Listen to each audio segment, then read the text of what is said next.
কি ব্যাপার মহারাজ, আপনাকে আজ কেমন শুকনো শুকনো লাগছে? শুকনো লাগবেই না কেন বলো?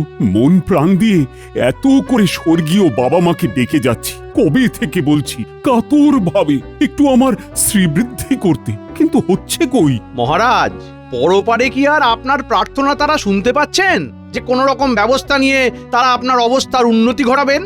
ইস, আমার যদি কোনো পোষা ভূত থাকতো তাহলে। মহারাজ, ভূত দূরে থাক, আপনি যদি খানিকটা মন্ত্রী মশাইয়ের মতো হতেন। তাহলে তো কোনো কথাই ছিল না হে গোপাল।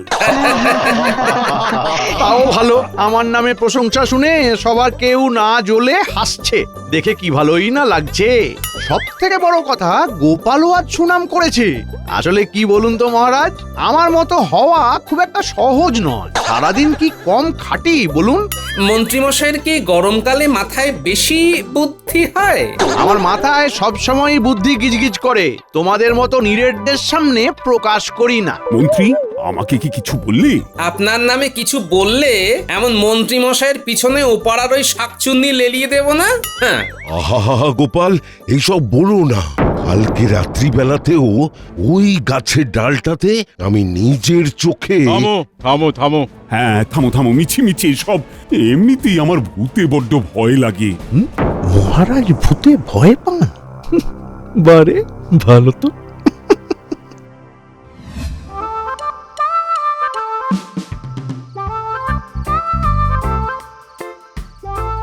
মনে হচ্ছে ওটা মন্ত্রী মশাই আসছে। হ্যাঁ হ্যাঁ হ্যাঁ হ্যাঁ, না না দেখার ভান করি। আরে এই ঘটা, আরে ওই কে কে কে কে কে কে ও ও মন্ত্রী মশাই আপনি? আসলে বুঝতে পারিনি। বুঝতে পারিসনি নাকি এড়িয়ে যাচ্ছিলি? কোনটা? ছি ছি ছি ছি ছি ছি ছি, মন্ত্রী মশাই এমনটা কি কখনো করতে পারি? তোদের তো আমি চিনি, তোরা সব করতে পারি। আসলে মন্ত্রী মশাই, আমি আর বটা মিলে একটা হেঁসেল খুলবো ভাবছি। ওই জন্যেই হারু জেলের বাড়ি গিয়েছিলাম ওই মাছের ব্যাপারে কথা বলতে। কালকে সকালে সভা বসলে আবার মহারাজের কাছেও যাব, একটু সাহায্যের কথা বলতে আর কি। বটা ঘটাকে ভালো হতে দেওয়া যাবে না, ওরা সৎ হয়ে গেলে মহা মুশকিল। কালকে সকালে গিয়ে এমন বাগড়া দেব যাতে মহারাজ সাহায্যই না করে। মন্ত্রী মশাই, আজ তাহলে আসি, অন্ধকার নামছে। আজকাল তো শুনছি আবার ওই শাকচুন্নিও ঘোরাফেরা করছে। উফ, গ্রাম শুদ্ধ সব ভূতের ভয়ে মরছে, ভিতুর দল সব কটা।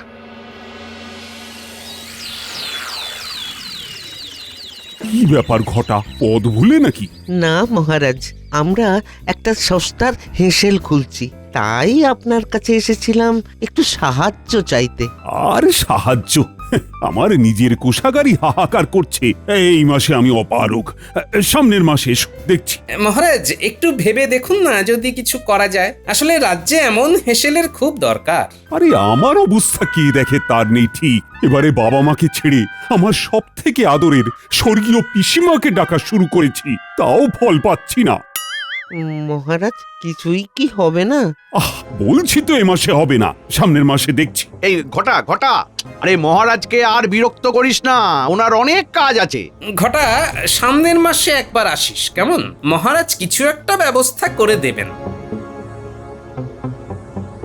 ভালোই হয়েছে। সভার সবাইকে বলছি, কি উপায়ে আমার কোষাগারে মোহর উপচে পড়বে তার উপায় বলো দেখি। যদি দেখি কারোর উপায় কাজে লাগছে তাহলে তার বেতন আমি বাড়িয়ে দেব।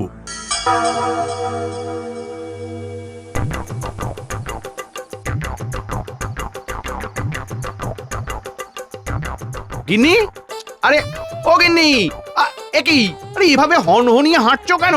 এইভাবে কেউ হাঁটে?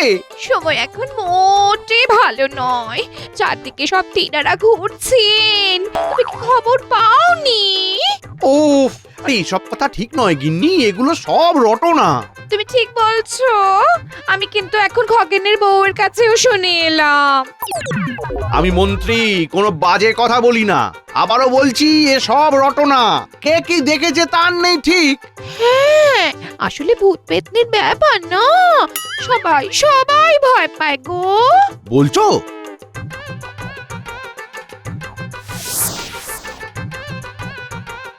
ওহ গিন্নি, এতক্ষণে আসার সময় হলো তোমার? ও বাবা, তুমি চলে এসেছো হ্যাঁ? এসে তুমি ছাড়া এই ফাঁকা বাড়িতে ভূতের মতো বসে আছি। আর ভূতের কথা বলো না, আজ যা হলো। এসে থেকে তো খালি হেসেই চলেছো। আরে আমাকেও একটু বলো কি হয়েছে? হ্যাঁ, আরে তোমাদের মন্ত্রীর বউ ওই রাস্তা দিয়ে শাঁকচুন্নি ধরে নিতে পারে ভেবে ভয়ে কি জোরেই না হাঁটছে, মানে বলা যায় এই প্রায় দৌড় দিয়েছে। হ্যাঁ, ও এই হয়েছে আরেকটা গুজব। গা শুদ্ধ সবাই ভাবছে ভয় পাচ্ছে। আসলে না, এই ভূত পেতনির কথায় সবাই ভয় পায় গো। কই তুমি, আমি, আমরা তো ভয় পাচ্ছি না। সবাই কি আর এক হয় গো? এই জাগে, এই তুমি বসো, আমি সন্ধেটা দিয়ে নি। বসো বসো।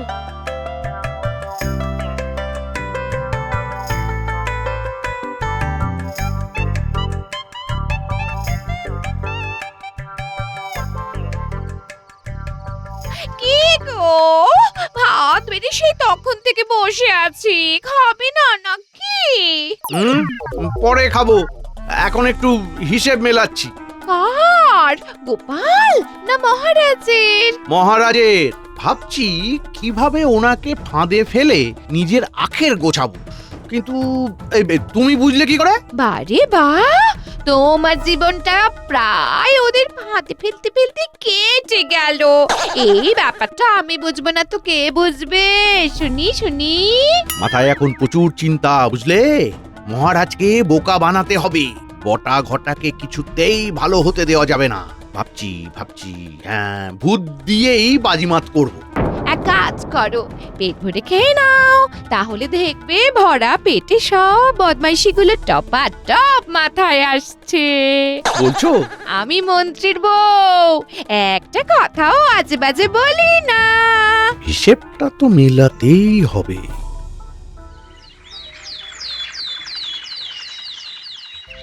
তারপর বলো, আমার জন্য কেউ কি উপায় বার করতে পারলে?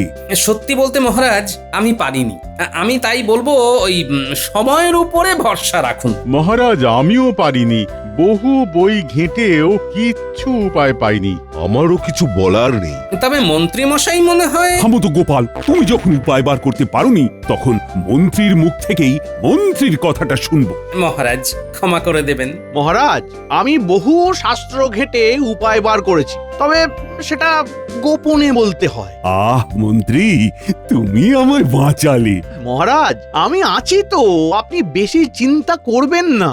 ব্যাস, আড়ালে বলা মানেই নির্ঘাত কোনো মতলব রয়েছে। মহারাজও অদ্ভুত লোক, কিছুতেই ওনার শিক্ষা হয় না। কি উপায় বলো মন্ত্রী, বলো। আরে আমার আর তর সইছে না। চলুন একটু দূরে অন্য কোথাও গিয়ে কথা বলি।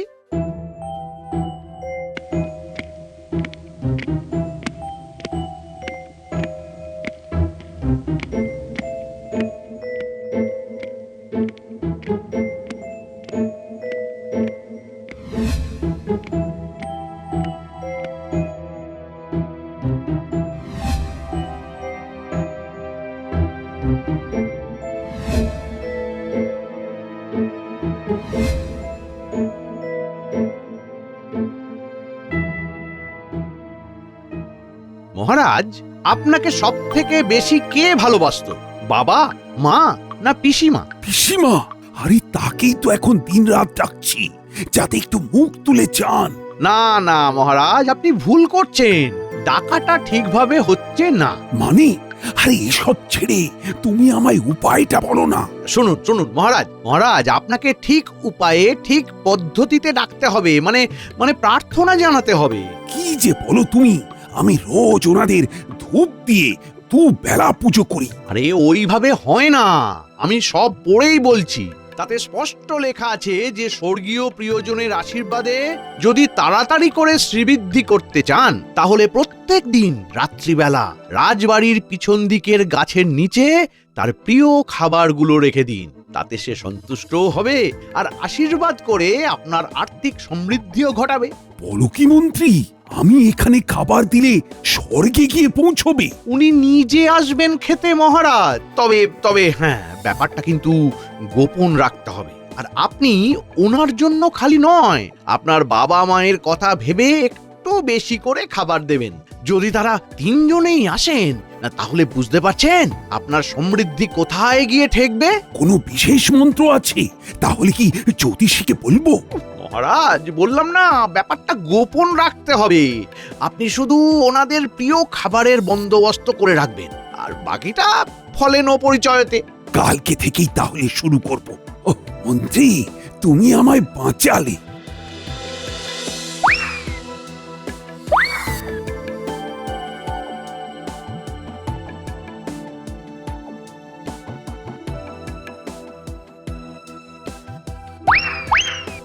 কি ব্যাপার মহারাজ, মন্ত্রীমশাই নিশ্চয়ই কিছু উল্টোপাল্টা উপায় বললেন। গোপাল, মন্ত্রী তো তাও আমার ব্যাপারটা নিয়ে ভেবেছে। এইটাই অনেক বড় নয় কি?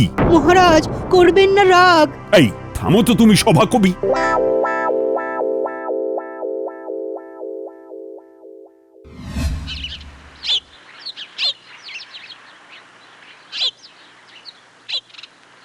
এই হতভাগা, তাড়াতাড়ি দরজা খোল। কি ব্যাপার মন্ত্রী মশাই? বলুন বলুন, ডাকছেন কেন? ওরে, আমি তোদের দাতা, বুঝলি?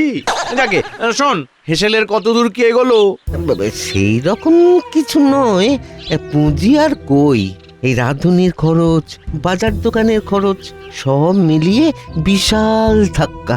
তারপর তো ওই হেসেলটা বানাতেও তো খরচা আছে। বুঝেছি বুঝেছি, হেসেল খোলার পরিকল্পনা এখন 20 বাও জলে। যাকে শোন, বটা তো বললি দেশে গেছে। ইতিমধ্যেই তুই যদি আমার কথা শুনিস, তাহলে তোর হেসেল পরশু থেকেই চালু হয়ে যাবে। আপনার মতলবটা কি বলুন তো? শোন, মহারাজকে বলেছি, নিজের আর্থিক সমৃদ্ধি করতে চাইলে ওনার মা, বাবা, পিসিমার নাম করে রোজ রাত্রে গাছের তলায় ভালো পরিমাণে খাবার রাখতে। বলেন কি? হ্যাঁ, মহারাজ রাজি হয়েছেন? ওরে, ধনের লোভ সবার আছে রে। এখন ব্যাপারটা হলো, মহারাজ যেই খাবারগুলো রেখে আসবেন সেইগুলোর কিছুটা কিছুটা আমাকে দিয়ে বাকিটা তুই নিয়ে নিবি। সেটা দিয়ে তোর অন্তত 2-4 জনকে খাওয়ানো হয়ে যাবে। তাহলে লোককে বলবো ওই পুঁজি তো কম, তাই আপাতত ঘরেই হাতে গোনা কটা পদ করে অল্প পরিমাণে রাঁধছি। আর মহারাজ দেখবেন তার পিসিমা এসে খাবার খেয়ে যাচ্ছেন। ও মা, উনি তো গত হয়েছেন, তাহলে কি ওনার আত্মা আসবে? তুই যাবি মানে মানে ভূত সাজবি, পিসিমার ভূত, সাদা শাড়ি পরবি। উফ, পুরো জমে যাবে ব্যাপারটা। সেই তো, দারুণ ব্যাপার।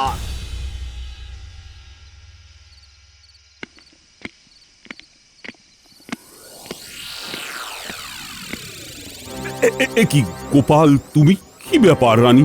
আমি গোপালকে আপনার মন্ত্রীর কথায় নেচে পাগলামির কথাটা বলতে ডেকেছি। না না না না, কাজটা তো একদম ভালো করনি রানী। ব্যাপারটা গোপনে রাখার কথা ছিল। মহারাজ মাফ করবেন, তবু একটা কথা আপনাকে বলি, এইভাবে এত পরিমাণে খাবার নষ্ট করবেন না মহারাজ, কোনো ফলই পাবেন না এভাবে। তাছাড়া এভাবে কতদিন চলবে তার ঠিক নেই মহারাজ। আমার যতদিন ইচ্ছে ততদিন এমন চালাব। তোমরা কিছু বলো না, আমি জানি পিসিমা আসবেন, ঠিক আসবেন। ওরে, আমি এলাম, খাবার নিয়ে গেলাম, ফল পাবি খুব তাড়াতাড়ি, মোহর পাবি হাঁড়ি হাঁড়ি। দেখো দেখো, পিসিমা ওই সাদা শাড়ি পরে গান গাইতে গাইতে যাচ্ছেন। পিসিমা, পিসিমা।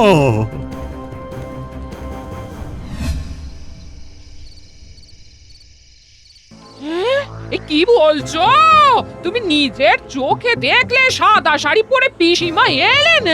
শুধু এলেন না, গানও গাইলেন, আবার খাবারও নিয়ে গেলেন। এই তাহলে কি ভূত সত্যি আছে?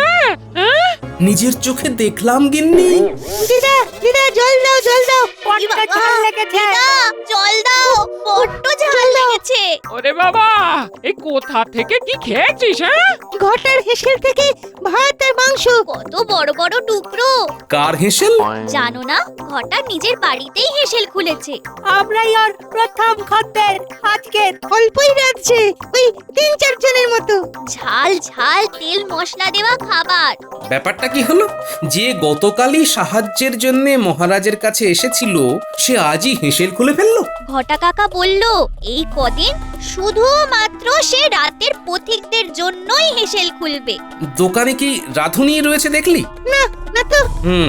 ভালোভাবে তেল মশলা ঢেলে বড় বড় টুকরো রাঁধতে যে পুঁজির দরকার তা এই মুহূর্তে বটা ঘটার নেই। মনটা বলছে এই হেসেলের পিছনে নিশ্চয়ই কিছু রহস্য আছে। ন্যাপলা, গুলটে, তোরা মন্ত্রীর আর ঘটার বাড়িতে আড়ি পেতে আয়, তারপর ব্যবস্থা নিচ্ছি। কারণ ঘটা মন্ত্রীর কথা না শুনে কাজ করে না।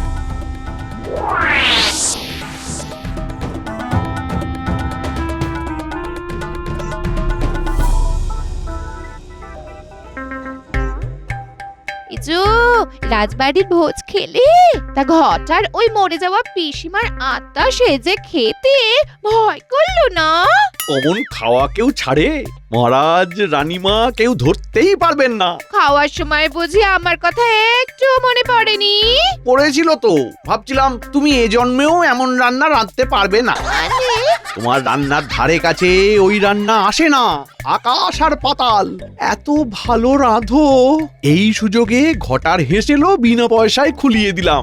মোটামুটি এইভাবেই টুকটুক করে আয় হবে। ও বুঝেছি বুঝেছি।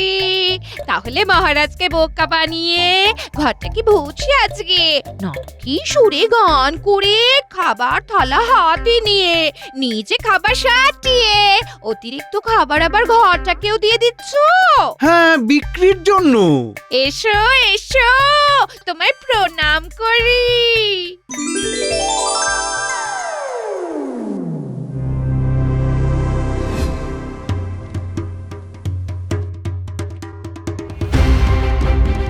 দাদু, ওই মন্ত্রী ঘটাকে ভূত সাজাচ্ছে, সাদা শাড়ি পরছে, নাকি সুরে গান গাইছে। তারপর ঘটার কাছ থেকে কিছুটা খাবার নিয়ে বাকি ঘটাকে দিয়ে দিচ্ছে বিক্রির জন্য। ওই জন্যে ঘটার খাবারের দোকানে রাঁধুনি নেই, অল্প খাবার থাকছে, আর সে শুধুমাত্র রাত্রেই দোকান দিচ্ছে। হ্যাঁ, আমি আসছি, ঘটার সাথে বোঝাপড়া করে আসছি। কালকের খাবারে জুলাপ মেশাতে বলবে না গোপাল দাদা। তুই তো আর বিক্রি করছিস না বা খাচ্ছিস না, খাবে তো মন্ত্রী। ওকে শায়েস্তা না করলেই নয়। ক্ষমা করো গোপাল দাদা, ক্ষমা করো, এই কাজ আমি পারবো না। না পারলে সারা গ্রাম তোমার কুকীর্তির কথা জানবে, আর হেসেলও বন্ধ করে দেব। আর সামনের মাসে মহারাজের থেকে কোনো রকম সাহায্যও পাবে না। এবারে তোমার সিদ্ধান্ত। কালকেই তুমি শেষবারের মতন পিসি সেজে যাবে, জোলাপ মেশাবে, মন্ত্রীকে দেবে, ব্যাস। বুঝেছো? আচ্ছা আর আমি যখন যেখানে আসতে বলবো চলে আসবি। আচ্ছা।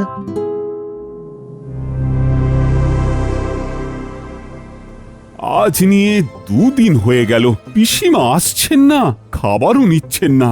আগেই বলেছিলাম মন্ত্রীর এসব কথায় কান দেবেন না। কিন্তু রানী, পিসিমা তো এসেছিলেন 2 দিন, তুমি নিজেই দেখেছো। মন্ত্রী মশাইকে ধরুন, ওনারও তো ঠিকই দেখছি না। মন্ত্রীর শরীর ভালো নয়, পেট খারাপ। মহারাজ, আপনার পিসিমাকে যে পাঠাচ্ছিল তার পেট খারাপ, উনি রাজবৈদ্যর বাড়ি। কি ফাজলামি হচ্ছে? আরে পেট খারাপ তো মন্ত্রীর হয়েছে। একবার চলুন মহারাজ, তাহলেই বুঝবেন কোনটা ফাজলামি আর কোনটা ঠিক কথা। রানী চলো তো দেখি, পিসিমাকে নিয়ে বদমাইশি আমি মোটেই বরদাস্ত করব না।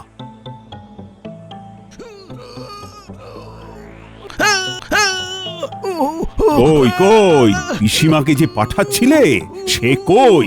এই যে মন্ত্রী মশাই, ওনার পেটের অবস্থা এত খারাপ যে বাড়িতে তো যেতেই পারেননি। যেতে পারবে কি করে? সব তো আমার কারসাজি। হ্যাঁ এসব কি হচ্ছে গোপাল? মহারাজ, ঘটা আপনার পিসিমা সেজে সাদা শাড়ি পরে সব খাবার নিয়ে গিয়ে হেসেল চালাতো, আর কিছু খাবার এই মন্ত্রীকে দিত। তারপর আমি সব জানতে পেরে বটাকে দিয়ে খাবারে জোলাপ মিশিয়ে দিই, ব্যাস। তারপরেই পেট খারাপ। আপনার খাবার খেয়ে পেট খারাপ হয়নি মহারাজ, বউয়ের খাবার খেয়ে হয়েছে। একদম বাজে কথা বলবে না। ঘটাকে আমার পিসিমার ভূত সাজিয়ে আমার সাথে মশকরা। চলো চলো, ওঠো ওঠো। হ্যাঁ হ্যাঁ মন্ত্রী মশাই আমাকে দিয়ে এই সব করাতো। আমায় ছেড়ে দিন মহারাজ, উঠলেই হয়ে যাবে। হোক না মন্ত্রী মশাই, তাতে আর কি হবে? কটা লোক দুও দেবে। ভূত সাজার খুব শখ না? চলো, শাঁকচুন্নি যে গাছে বসে সেইখানে বসে পা দোলাবে। আমায় ছেড়ে দিন, আমি ওখানে যাব না। ওরে বাবা, ভাগো ভাগো। আই আই আই, ও পালাবে না, পালাবে না। দাঁড়াও দাঁড়াও দাঁড়াও দাঁড়াও। এই গেল গেল গেল গেল গেল, সব হয়ে গেল। ওরে বাবা রে, পেটে মোচড় দিচ্ছে। যাই যাই যাই যাই, ওই গাছের তলাতেই বসে যাই। ওরে বাবা।